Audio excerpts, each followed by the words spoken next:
What is going on, Blackheart Nation and PewTube? It's Troy with Blackheart Tactical here. If you guys haven't already, click on the subscribe below, become a part of Blackheart Nation.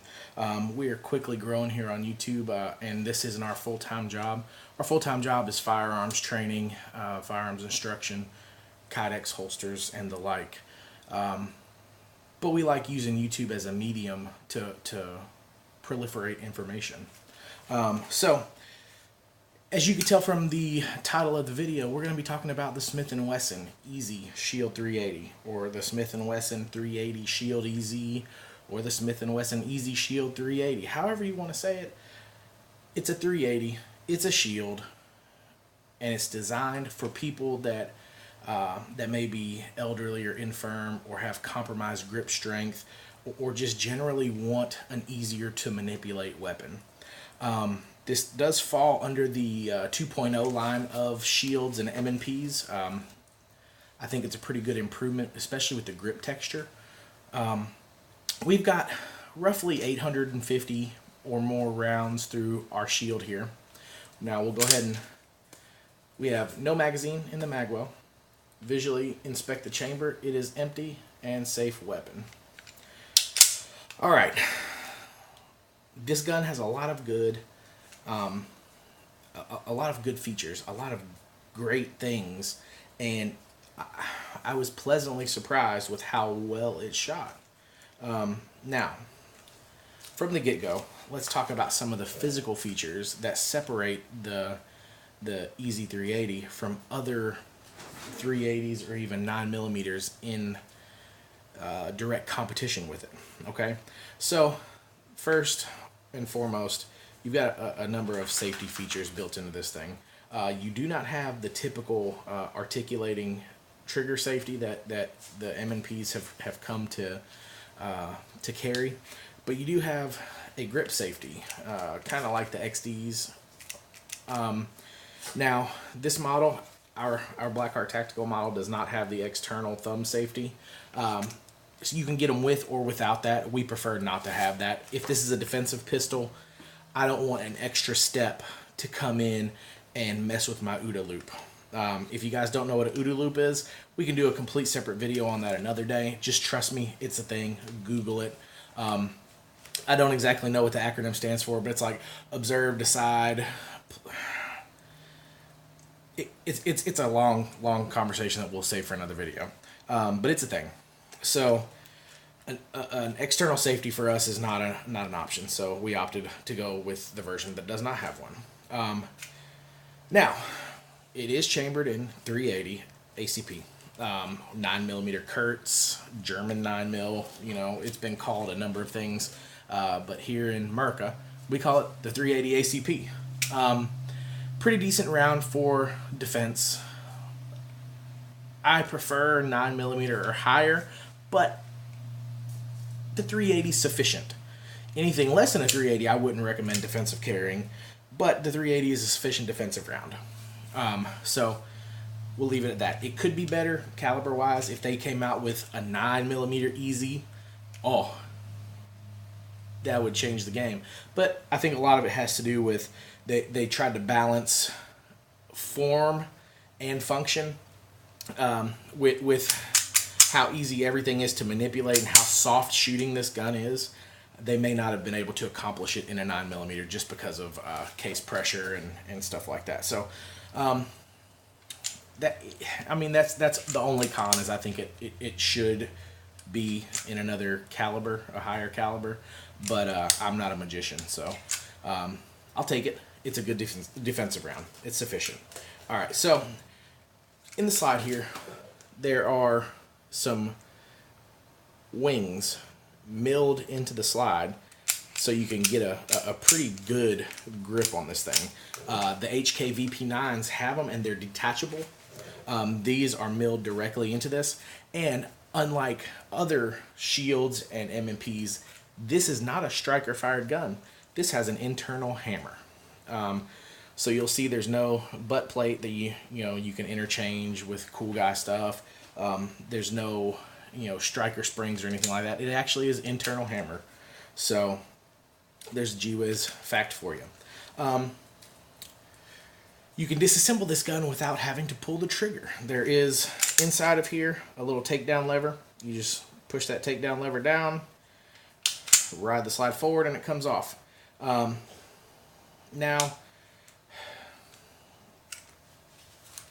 you may, have had experience with M&Ps in the past. I have. I used to carry one as a duty gun. And I've carried Glock now for almost 10 years. So I'm used to it. And I mean, I do it. It's a force of habit. I still do it. Now, where I think this gun shines is for an entry level shooter. If you have somebody who wants to get their concealed carry permit or wants to learn how to shoot and they don't have experience and they're kind of skittish about people telling them, oh, recoil's bad on this or that, and they have a fear already built in prior to ever shooting, this gun is tailor fit for somebody like that. So before I get on my soapbox, let's go into the specs of this thing. The weight's 18.5 inches dry, which is unloaded. The barrel length is 3.675 inches long. The overall length from front to rear, 6.7 inches. It's a pretty decent sized gun to carry. It's big enough where it fits in your hand. I mean, you guys, I have big 8 hands, and I mean, I have enough grip with that base pad to really get a good grip on this gun.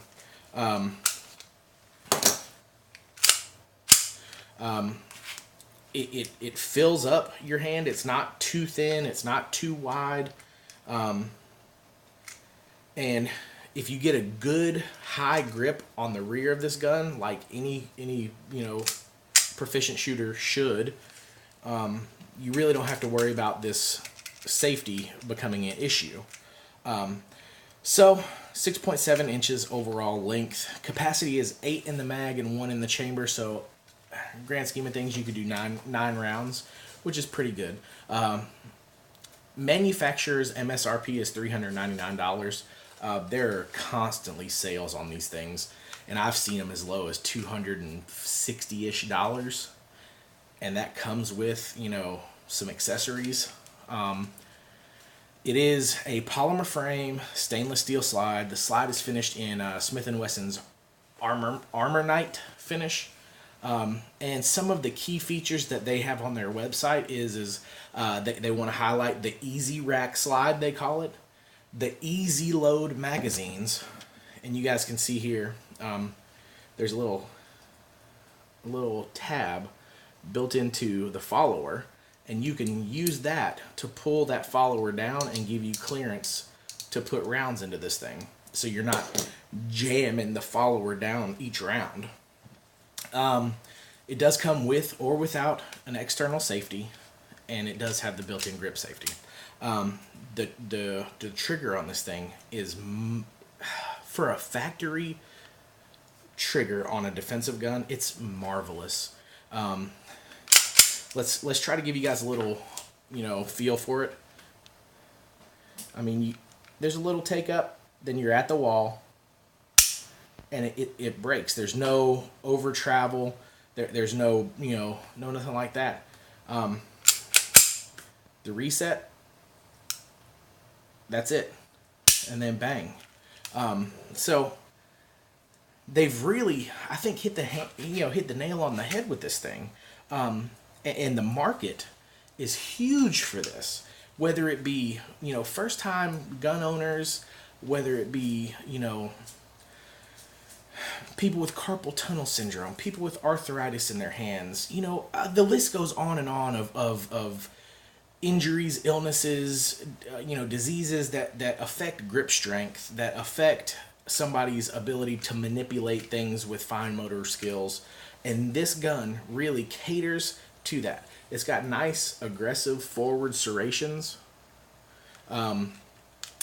The slide catch is in a great spot. I mean, I've got big hands, and I'm not having to jam my thumb back to articulate it. I'm not having to reach my thumb way out in front to articulate it. It falls in a pretty natural position. And the mag drop, the magazine release is, I've always been a real big fan of the M&P mag releases.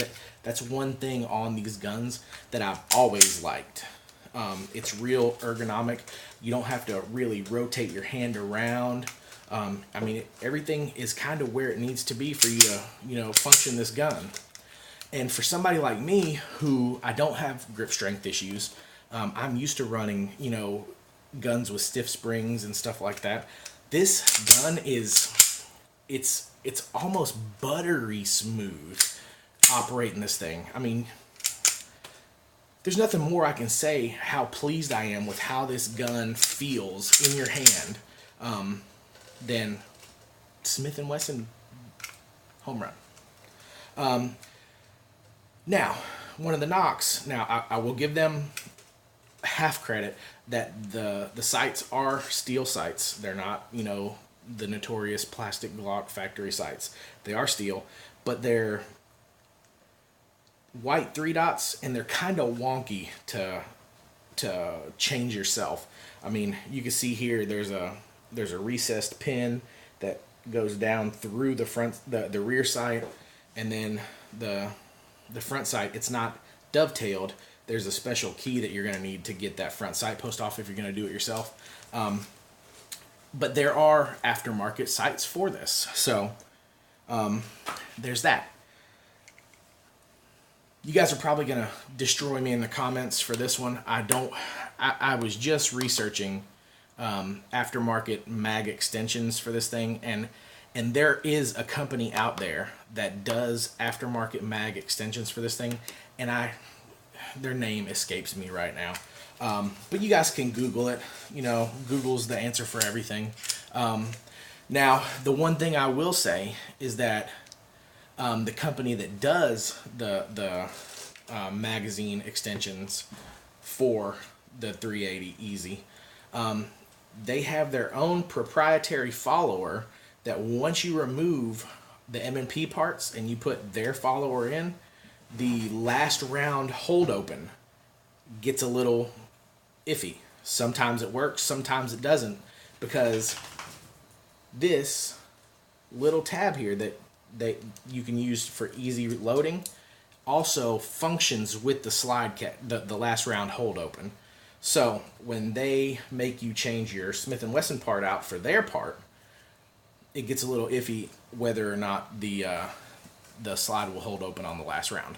But it does add to your capacity. So there's a give and a take.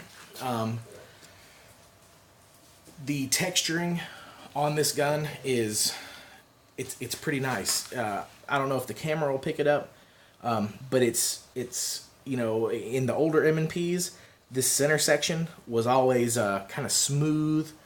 Now it has like a sandpapery type feel to it. And now it's not as abrasive as sandpaper. I know as soon as I say sandpaper, some of you guys are going to be like, oh my God, sandpaper, I hate Talon grips or love Talon grips. It's not aggressive like that. If you were going to wear this against your skin, it's not going to rub your skin off. But it's enough so you know this gun's not going anywhere. It's nice. I really don't, aside from, the kind of proprietary, design features that this gun has, the wonky, sight situation with this pin in the rear sight and the front sight being, you have to have a special tool to remove it, kind of like Glocks.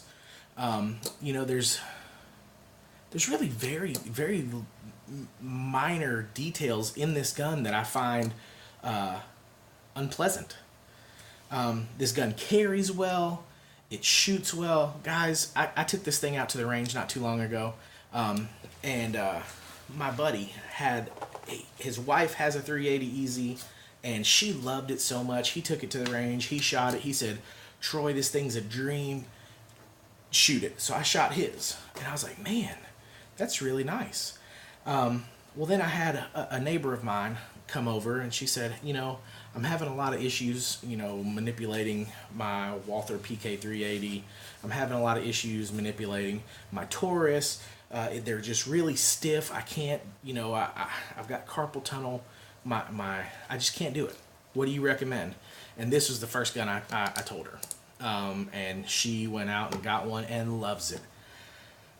I bought this thing 6-8 months ago at a gun show, and I mean, I've put almost 1,000 rounds down the pipe in this thing, and it's a pleasure every time. It leaves you wanting to shoot it again and again and again. So that's all I got for you guys. It's a win in my book.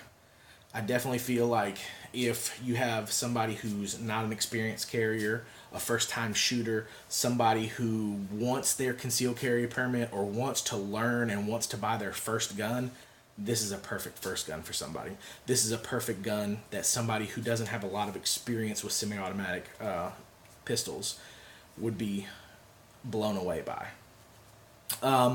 You guys, let me know in the comments below what you think about this gun. If there's another gun you want us to cover, let us know in the comments below. As always, guys, stay safe, stay vigilant. Blackheart out.